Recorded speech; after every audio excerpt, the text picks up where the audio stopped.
Well, we move now again to the topic of Afghanistan. A year after our country withdrew from there, many refugees who came to Minnesota still struggling. As we reported, the barriers to resettlement are real, and so is family safety. Several local organizations brought those concerns to Congressman Dean Phillips today during a meeting in Brooklyn Park. Kent went to that, and Kent, you can take it from there.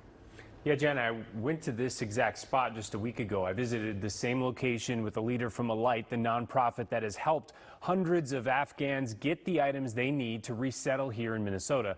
Today, they and others told Representative Phillips that many refugees are still struggling to find housing, jobs, and transportation options. But for many, their biggest desire, a year later even, is more basic: reuniting with family that were left behind.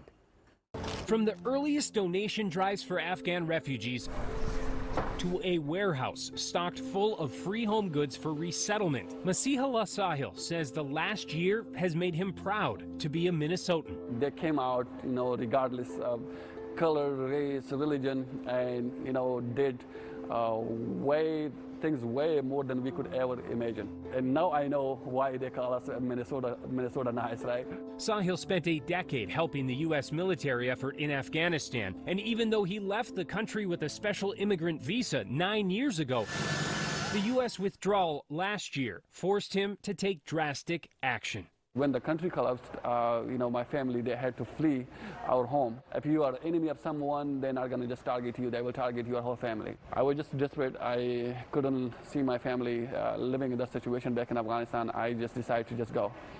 I flew back to Afghanistan in February this year. After spending 3 months in hiding from the Taliban, Sahil was able to work with the State Department to evacuate his parents to Minnesota.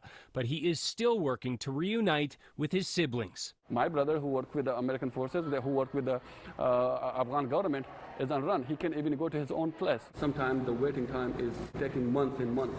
Sahil took his concerns directly to Minnesota Representative Dean Phillips today on behalf of the roughly 1,300 Afghan refugees who have faced similar family separations following the evacuation. Please, if there's anything you can do to reunite these families, because we are the victim. My family is facing, and I see my mom every single day crying for the kids they left in Afghanistan. This is just a small sample that every family faces in Minnesota. I have seen families in our community whose mother has been left in Afghanistan, and a father with a 4-year-old kid are here. I have seen, kids.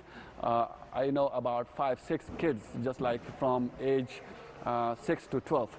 They are here, but their parents are not here. We're a year in. Phillips says he's grateful to Sahil and the local groups who have helped families in the meantime. And he says it will take bipartisan work in Washington to fulfill a promise we made to those we left behind. What we're trying to do now in Congress is try to fix, at least incrementally, a system that has been terribly disadvantageous to Afghans in particular, particularly those who helped our mission. But until leaders in both state houses and our Congress get together and set aside the politics, it's going to be a challenge. I believe the hope is the only thing we can have, but I'm not, as you say, optimistic, not really.